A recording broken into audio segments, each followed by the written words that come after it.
I want to talk about, I think it's a historic day for our economic recovery.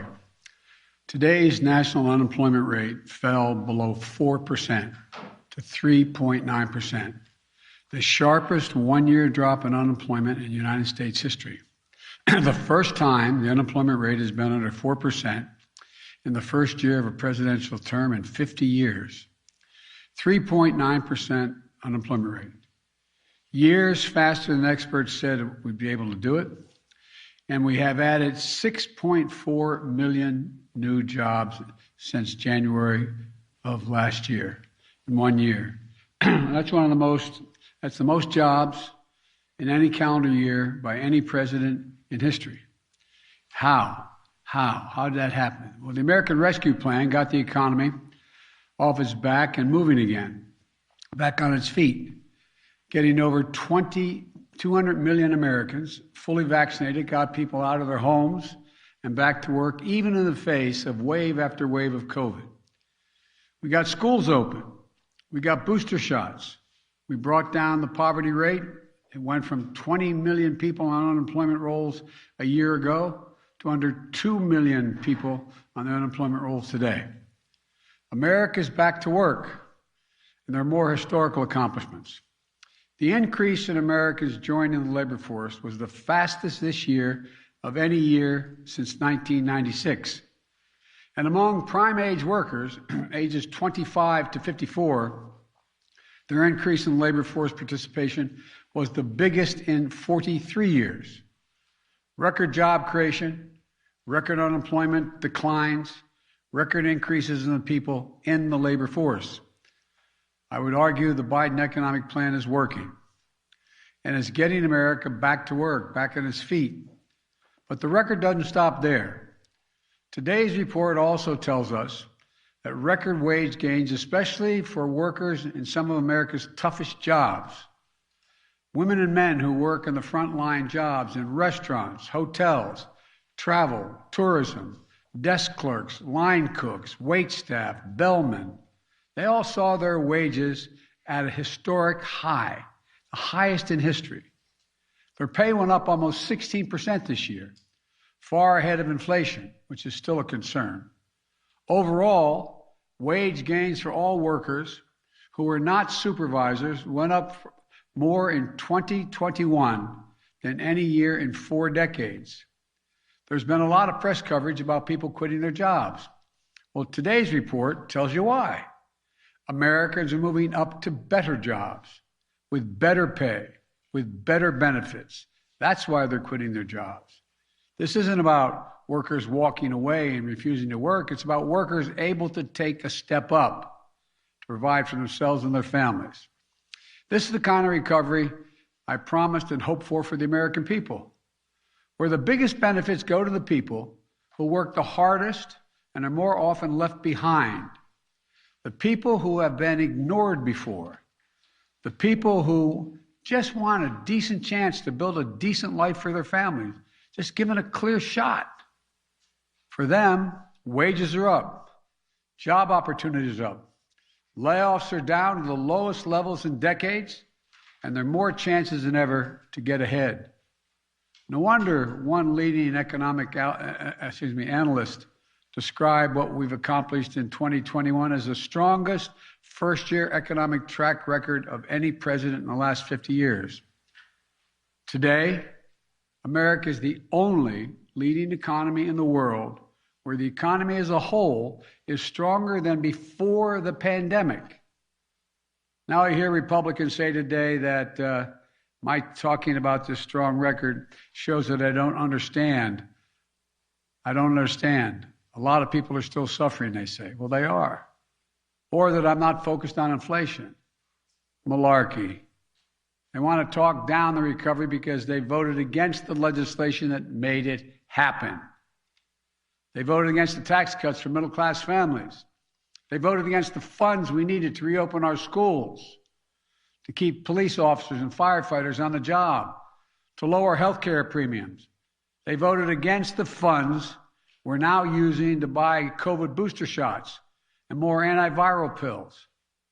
I refuse to let them stand in the way of this recovery. And now my focus is on keeping this recovery strong and durable, notwithstanding Republican obstructionism. Because, I know that even as jobs and families' incomes have recovered, families are still feeling the pinch of prices and cost.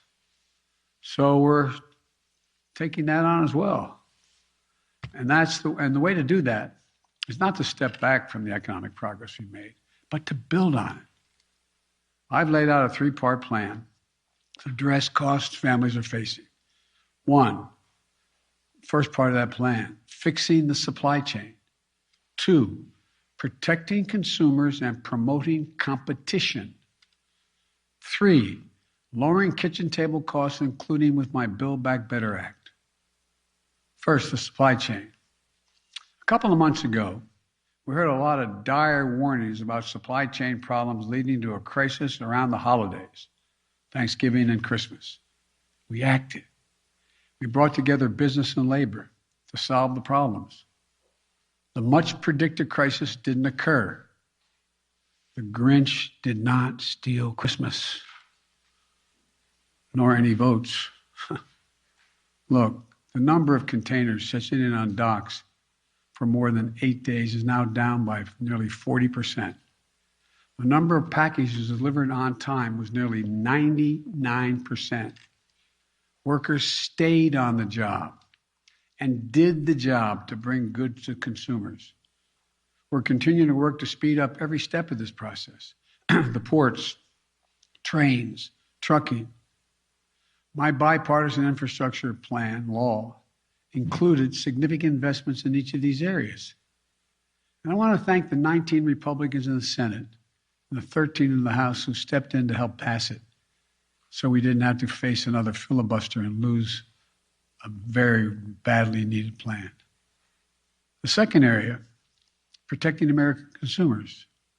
In the last few decades, in too many industries, a handful of giant companies dominate the market in meat processing, railroads, shipping.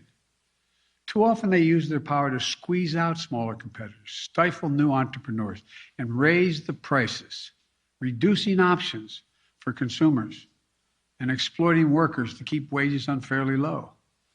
You see that in your own life. Just look at your grocery bill and the cost of meat. It's not because the cattle farmers are getting rich. Matter of fact, it's the exact opposite. It's because fewer processors can charge grocery stores much more money for their ground beef, for example. You've heard me say it before. Capitalism without competition isn't capitalism. It's exploitation. And I'm determined to end the exploitation. Later this month, I'll be meeting with my Competition Council, which includes key economic leaders from across my administration, to keep pushing for more broad action and increase competition across our economy, because healthy competition produces lower prices, higher wages, and more dynamic and innovative economies. That makes everybody better off. Third, I'm working to reduce the largest cost burden of household budgets, costs that don't need to be such a burden. And the biggest weapon at our arsenal is my Build Back Better Act, which will reduce what families have to pay for basic necessities to live a life, raise a family, from prescription drugs to health care to child care, and more help so families can cover the cost of raising their children and caring for their loved ones, their older loved ones. As we've seen over and over again throughout this pandemic, if people can't find affordable child care, they can't work. Right now, there are 2 million extremely qualified women who have not been able to return to work because they can't find or can't afford child care. On health care, we've made quality coverage through the ACA more affordable than ever before, with families saving an average of $2,400 on their annual premiums, and 4 out of 5 consumers finding quality coverage for under $10 a month. And the result, when you reduce the cost of health care, more people can afford to get it. Over 4 million people have gained coverage since I became president. You've heard me say it a million times. Having health care It's also about peace of mind. For example, we're going to make it so nobody will pay more than $35 a month for insulin. Imagine you're a parent and one of the 200,000 children in this country have type 1 diabetes. Insulin can cost, on average, it's average $650 a month, but cannot cost as much as $1,000 a month. Even though a vial of that insulin costs about $10 to manufacture. We can do all this. We can do it without increasing inflation, without increasing the deficit. Nobody making more than $400,000 a year, less than $400,000 a year, will pay a penny more in federal taxes. So we're going to keep working on these fronts. Some of them have components that are immediate, like unsticking the supply chain. Some will show their benefits over time, like investments in infrastructure. But all will help America's families. And it's urgent we get moving on all of it without delay. Because at this moment, as a country, we face an important choice. Do we take the steps to create an economy with strong, sustainable growth, higher wages, and more opportunity for all Americans? Or do we settle for an economy that wasn't working for our middle class even before the pandemic began? An economy that delivered sluggish growth, stagnant wages, limited opportunities. I'm not an economist, but I've been doing this a long time. But here's the way to look at it. If car prices are too high right now, there are two solutions. You increase the supply of cars by making more of them, or you reduce demand for cars by making Americans poorer. That's the choice. Believe it or not, there's a lot of people in the second camp. You hear them complain that wages are rising too fast among very middle class and working class people who have endured decades of stalled incomes. Their view of the economy says the only solution to our current future challenges is to make the working families that are the backbone of our country poor or keep them in the state they're in. It's a pessimistic vision, and I reject it. I reject the idea that we should somehow punish people because they finally have a little more breathing room. America doesn't need to settle for less. We need an economy that has the capacity to generate more growth, more jobs, and more opportunity for all Americans. That's why we're going to keep doing everything we can to, one, unstick the bottlenecks that are keeping goods from getting to consumers. Two, build better infrastructure so that we can get parts and goods to factory floors quicker and cheaper. Three, bring more of that production back here to the United States to make our supply chain more secure.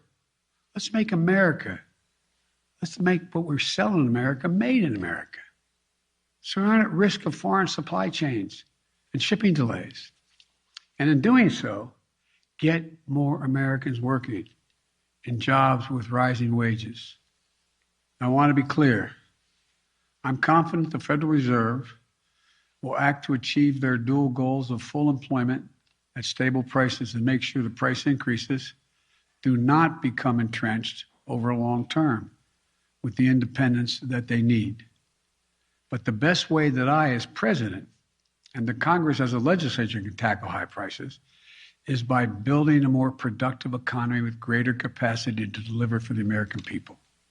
A growing economy where people have more opportunities, more small businesses opening, and I might add, parenthetically, there's 30% increase in the application for new small businesses, and goods get to market faster. The economy where we don't just grow the economic pie to make sure people who bake the pie get a fair slice of it as well. For too long, Republicans have thrown around terms like pro-growth and supply-side economics to drive an economic agenda that didn't deliver enough growth and supplied more wealth to those who already were very well off. From day one, my economic agenda has been different. It's been about taking a fundamentally new approach to our economy, one that sees the prosperity of working families as a solution, not the problem.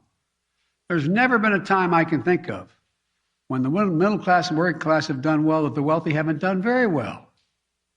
Working families need to get a fighting chance. And by the way, the stock market, the last guy's measure of everything, is about 20% higher than it was when my predecessor was there.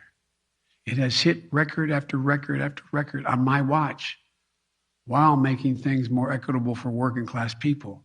At the same time, we've created jobs, reduced unemployment, raised wages. As I've always said, when working people do well, everybody benefits. I'm determined to grow the economy from the bottom up and the middle out, because when we do, we get more growth, higher wages, more jobs, and over time, lower prices. But don't take my word for it. Just look at the results, historical results, results for working Americans.